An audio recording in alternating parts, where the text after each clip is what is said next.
यह कहानी है मुंबई की। मुंबई एक ऐसा शहर है जो कभी नहीं सोता, लेकिन इसी शहर के बीचों बीच एक ऐसी जगह है जो रात होते ही जाग जाती है। डिसूजा चोल। बाहर से देखने पर एक साधारण सी बिल्डिंग, पर अंदर एक ऐसा राज छुपा है जिसके बारे में हर कोई जानता है, पर कोई खुलकर बात नहीं करता। यह कहानी है राहुल की, जो नई नौकरी के लिए मुंबई आया था। कम बजट में उसे रहने के लिए जगह मिली, डिसूजा चोल। शुरू में सब नॉर्मल था, लोग, कमरा, गलियां सब ठीक, लेकिन पहली ही रात उसे कुछ अजीब महसूस हुआ। रात के करीब 2 बजे राहुल की नींद अचानक खुली। उसे लगा कोई धीरे धीरे रो रहा है। बचाओ बचाओ की आवाज आ रही थी। वो उठा, खिड़की से झांका। नीचे अंधेरा और बीच में एक पुराना कुआं, और वहीं से आवाज आ रही थी। अगले दिन उसने पड़ोसियों से पूछा, सबने एक ही बात कही, रात में बाहर मत निकलना। लेकिन जिज्ञासा भारी पड़ गई। दूसरी रात राहुल खुद नीचे गया। वैसे ही वो कुएं के पास पहुंचा, अचानक पीछे से कदमों की आवाज धीरे धीरे उसके पास आती गई। उसने मुड़कर देखा, सफेद कपड़ों में एक औरत, बाल खुले, चेहरा धुंधला।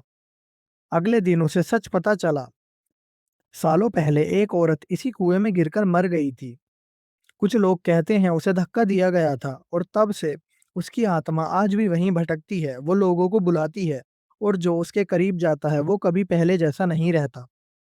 राहुल ने तय किया, वो यह जगह छोड़ देगा, लेकिन फिर वही आवाज, राहुल नीचे आओ।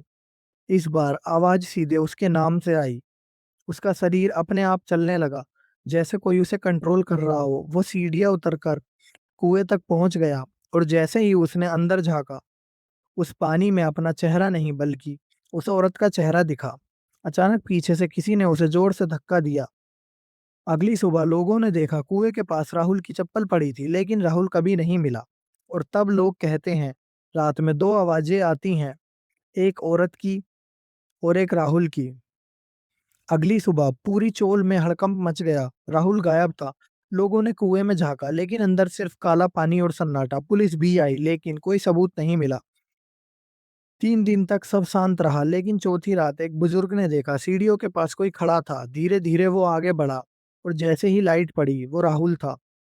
उसका चेहरा पीला, आंखें काली, और चाल बिल्कुल अजीब। वो बिना किसी से बात किए सीधा अपने कमरे में चला गया। अगले कुछ दिन लोगों ने नोटिस किया, वो दिन में कभी बाहर नहीं आता। रात को 2 बजे वही समय वो धीरे धीरे सीढ़ियां उतरता और कुएं के पास आता। सबसे डरावनी बात, उसके कमरे से दो लोगों की आवाजें आती, जबकि अंदर सिर्फ राहुल था। एक दिन पड़ोस का लड़का अमन छुपकर उसका पीछा करने लगा। करीब रात के 2 बजे राहुल फिर कुएं के पास गया, और इस बार वो खुद से बात नहीं कर रहा था, वो किसी और से बात कर रहा था। अमन ने दूर से देखा, कुएं के अंदर से एक हाथ बाहर आया। धीरे धीरे एक औरत पानी से बाहर निकलने लगी, बाल भीगे हुए, चेहरा सड़ा हुआ, और राहुल मुस्कुरा रहा था। अचानक उस औरत ने अमन की तरफ देखा और जोर से चीखी, एक और चाहिए। अगले ही पल राहुल ने पीछे मुड़कर अमन को देख लिया। अमन भागा, पूरी चोल में दौड़ने लगा, लेकिन पीछे से दो कदमों की आवाज आ रही थी, एक राहुल की और एक उस औरत की।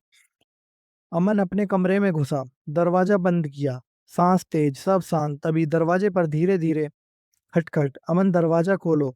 आवाज राहुल की थी, लेकिन नीचे दरवाजे के गैप से पानी अंदर आ रहा था। अगली सुबह अमन का दरवाजा खुला मिला, कमरा खाली, फर्श पर पानी, और दीवार पर लिखा था, अब हम दो नहीं तीन हैं।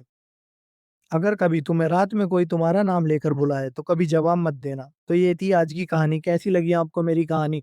मैं डेली ऐसी हॉरर स्टोरीज लाता रहता हूँ, ऐसी डरावनी कहानियों के लिए मेरे चैनल को सब्सक्राइब करो, फॉलो करो, लाइक करो, कमेंट करो। अगर आप लोगों के साथ भी ऐसी कोई डरावनी घटना हुई है, तो मैंने अपनी आईडी में डिस्क्रिप्शन में लिंक दी हुई है मेरी मेल आईडी की। मेरी दी गई मेल आईडी पर आप मुझे कॉन्टैक्ट कर सकते हो, मुझे अपनी स्टोरी शेयर कर सकते हो। मैं आपकी स्टोरी अपनी यूट्यूब चैनल पर कवर करूंगा। Thank you guys. बाय। अपना ध्यान रखो सभी लोग। बाय।